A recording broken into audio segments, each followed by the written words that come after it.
राज्य के नीति निर्देशक तत्व यानी कि directive principle of state policy. देखिए directive principle of state policy से कई बार क्वेश्चन बनता है। इसके साथ साथ इस पर जो क्वेश्चन बनते हैं इस तरह से बनते हैं कि मूल अधिकार और राज्य के नीति निर्देशक तत्वों में कंपैरिजन करके कुछ क्वेश्चन बनते हैं और उसमें किस तरह क्वेश्चन बनेंगे एक वीडियो जो नेक्स्ट वीडियो आएगी उसमें हम लोग देखेंगे।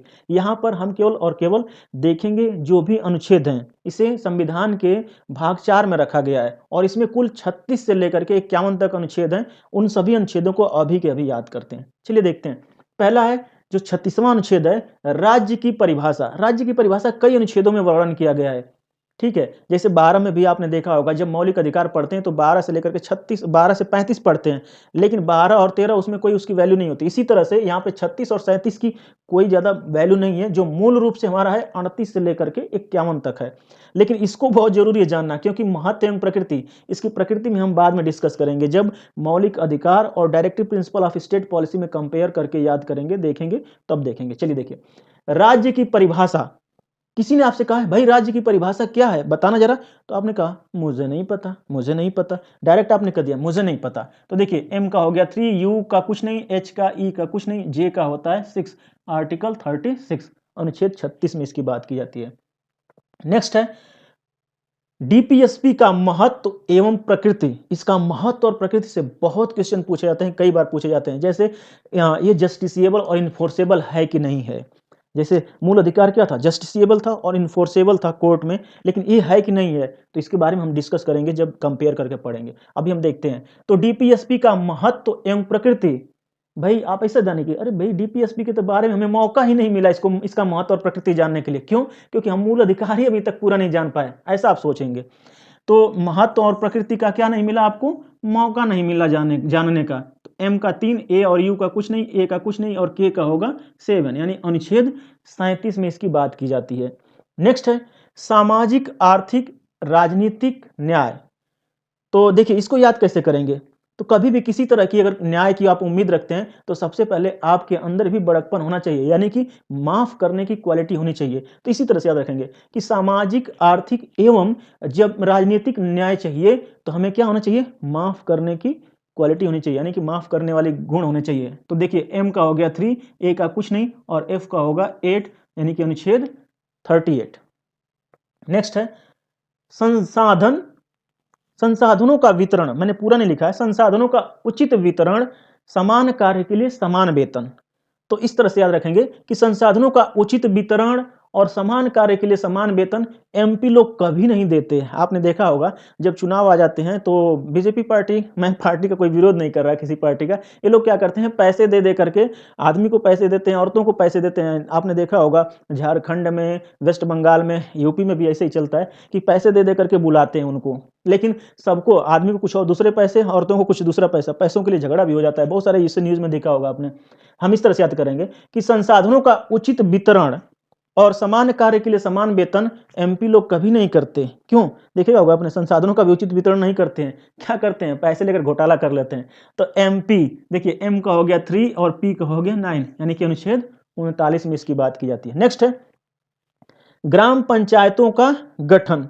तो आपने जैसे ही देखा ग्राम पंचायत यानी गांव में पंचायत, तो गांव में पंचायत क्या होता है, रोज होती है। जैसे सुबह उठो तो औरतें करने ही लगती हैं, आदमी तो करते ही करते हैं औरतें, और इस समय जब चुनाव का माहौल चल रहा है यूपी में तो और ज्यादा होती है। तो गांव में पंचायत यानी ग्राम पंचायत, गांव में पंचायत का गठन लोग रोज करते हैं। 2 ठो उधर 2 ठो उधर बैठ जाते हैं, कल वो उसके साथ कल उसके साथ बैठ करके हमेशा, भाई साइकिल जीत रही है तो कमल आ रहा है, तो कहीं बहन जी का चर्चा, तो इसी तरह से चर्चा चलती रहती है।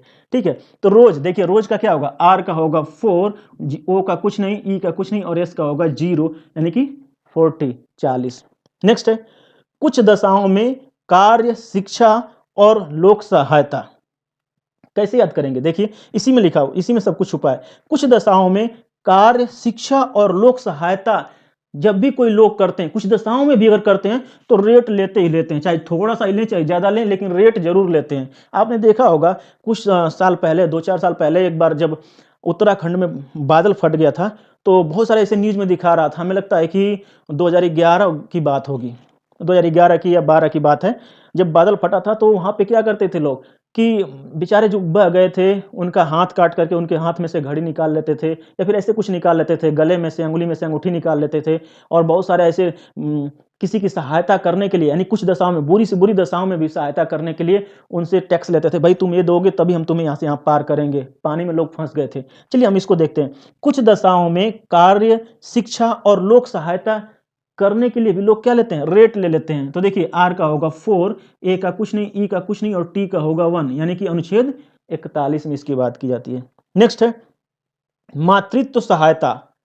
तो मातृत्व सहायता यानी कि जो गर्भवती महिलाएं हैं उनको सरकार द्वारा सहायता दी जाती है, उसमें इसका वर्णन किया गया है। तो मातृत्व सहायता इस तरह से याद रखेंगे कि जब भी कोई करता है तो केवल और केवल रानी लोग करती हैं और बाकी कुछ नहीं, और दूसरा तो लूट के लेके चली जाएंगी। ठीक है, रानी। आर का 4, ए का कुछ नहीं, आई का कुछ नहीं और एन का हो गया 2, यानी कि अनुच्छेद 42 में इसकी बात की जाती है। नेक्स्ट है निर्वाह मजदूरी एवं कुटीर उद्योग। इसको कैसे याद रखेंगे, किस अनुच्छेद में दिया गया है? तो देखिए इसी में सब कुछ छुपा है। निर्वाह मजदूरी कुटीर उद्योग, ये सब किसके भरोसे हैं? आप सोचिए कि राम के भरोसे हैं। क्यों? क्योंकि सरकार के भरोसे नहीं है। आपने देखा होगा कि सारी चीजें बस प्राइवेटाइजेशन हो रहा है और साथ साथ 2 करोड़ रोजगार की जगह पे बाबा जी का ठुल्लू मिल रहा है। तो यही सब इस तरह से याद कर पाएंगे कि निर्वाह मजदूरी कुटीर उद्योग सब क्या है? राम के भरोसे हैं।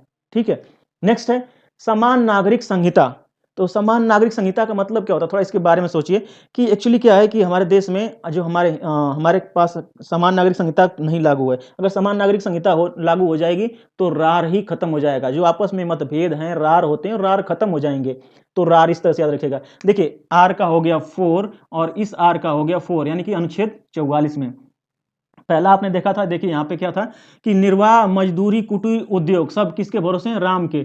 आर का 4, ए का कुछ नहीं, एम का हो गया 3, यानी कि 43। 6 वर्ष से कम बच्चों को निःशुल्क शिक्षा कैसे याद रखेंगे? अभी आपको हमेशा लाइफ टाइम याद रहेगा। देखिए कैसे याद रखेंगे कि 6 साल से कम बच्चों को निःशुल्क शिक्षा का रूल है, हमारे यहाँ रूल है। तो देखिए आर का हो गया 4, यू का कुछ नहीं, ई का कुछ नहीं और एल का हो गया 5, अनुच्छेद 45 में ऐसी बात कही गई है।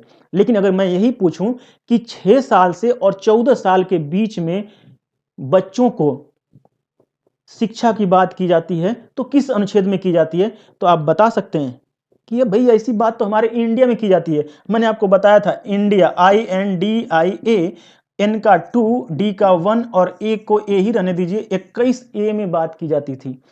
इसी तरह से याद करेंगे कि 6 वर्ष से कम यानी नीचे के बच्चों को निःशुल्क शिक्षा हमारे देश में रूल है। एक एग्जांपल के तौर पे मान लीजिए कि आपके आसपास पड़ोस में कोई है, दुकान पे अपने बच्चे को लगा रखा है जो 6 साल से कम बच्चा है, तो आपने कहा ए गजोदर, ओए हरिया, क्या उल्टा सीधा कर रहा है? अपने बच्चे को एजुकेशन के लिए भेजो, ऐसा हमारे यहाँ रूल है कि फ्री मिलेगा सर, फ्री सेवा मिलेगी, भेजो वहाँ पे, तो भेजेगा वो, रूल है, रूल आपको याद रखना है।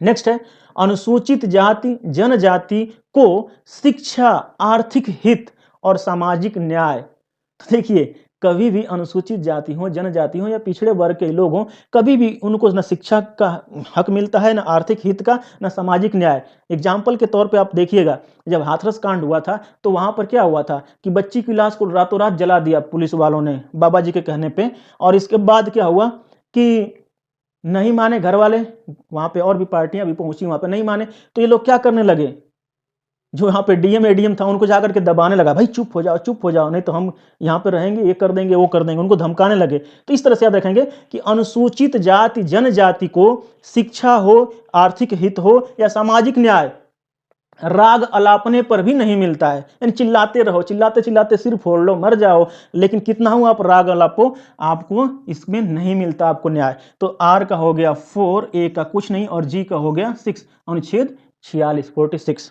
नेक्स्ट है मदिरा निषेध, पोष्टाहार या पोषाहार अस्वास्थ्य की बात की जाती है। तो इसको हम याद कैसे रखेंगे? करेंगे मदिरा स्वास्थ्य के लिए हानिकारक होता है, हर जगह लिखा होता है मदिरा का सेवन स्वास्थ्य के लिए हानिकारक होता है। तो इसको इस तरह से रखेंगे, मदिरा स्वास्थ्य के लिए क्या है? हानिकारक है। तो इसको क्या करो? रोको। आर का 4, ओ का कुछ नहीं और के का होगा 7, अनुच्छेद 47। नेक्स्ट है कृषि पशुपालन। कृषि पशुपालन की बात की जाती है तो हम इसको याद कर रखेंगे किस अनुच्छेद में?